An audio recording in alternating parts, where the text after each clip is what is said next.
There are a number of factors to think about when assessing an item or collection for digitising. Access to where it is stored. Create an inventory of your collection. Will additional workspace be needed for oversized items?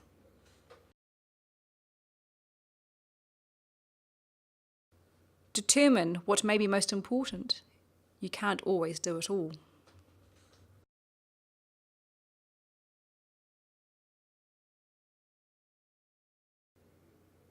Think about how you will move items between storage and capture,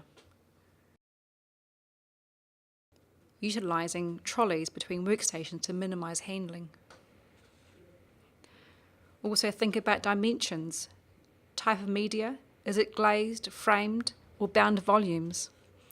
The time taken during preparation greatly influences the success of your project. Here is an inventory or checklist of items to be digitised. This will help allow for quoting, pricing, or budgeting against fixed costs. It also helps us identify types of material to match to methods of capture. Fragility of material will determine if you utilise contact or non-contact capture. There is a range of equipment that's suitable for many methods of capture based on the original items. One of the first questions we ask our clients is, how do you want to use your images? You may have a collection of out-of-print and copyright books that you want to make text searchable and available online, or retire documents from physical access, or you may have a large-scale preservation and exhibition, or just a copy to pass on to family.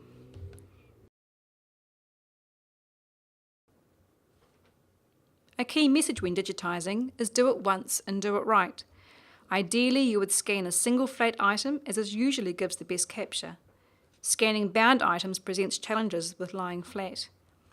Aggressive binding can cause text blocks, loss in the spine, difficulties to OCR due to text curvature, and shadow. But not everyone wants or can remove bindings. It is possible to capture bound items using a variety of devices.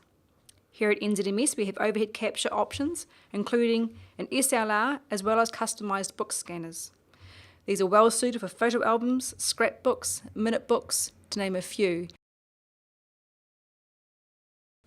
Everyone has or knows someone with a box of treasures like this. There's often a variety of mismatched items, photos of varying sizes, albums containing mounted photos, negatives and slides, and other ephemera.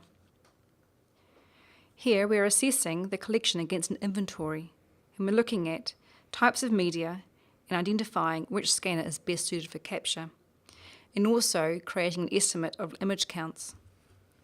We're noting the condition of the item and recommending how the scanning operators will handle the items at capture, supporting the pages as it turns.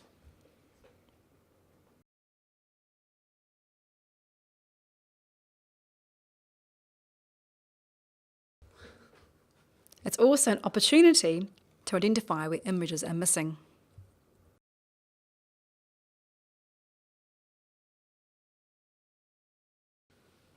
Envelopes always offer a bundle of surprises, and here we have some transmissives amongst all our reflectives.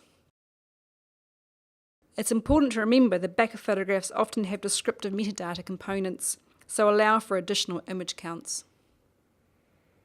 Maybe not all the images require capture. Remember, relevance to the collection or some subjects are unidentified.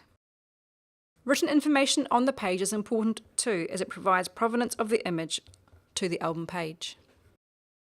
The use of gloves is often a hot topic. When handling manuscript type objects, it's preferable to have clean, dry hands. Wearing gloves tends to reduce manual dexterity and has been known to transfer dirt or smear the item.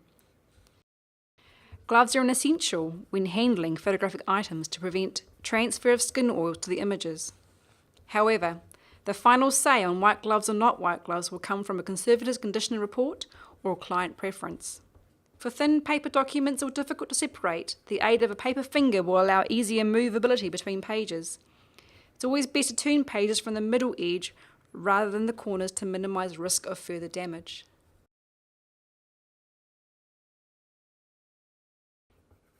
A major factor to consider when thinking of digitising is your output specifications. We recommend capture a high resolution that enables the smallest detail to be easily read. For example, the smaller the type, the higher the resolution needed. Clients may require a derivative for access, for example, a JPEG or a PDF. You will need to think of your long-term storage requirements of your TIFF masters.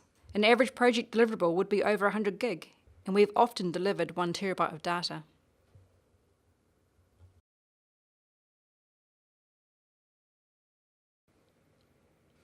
Have you thought about creating a contact proof sheet from a sleeve of slides? This will allow the user to view and select individual slides for a higher resolution scan. This can save time and money when accessing potentially large slide collections.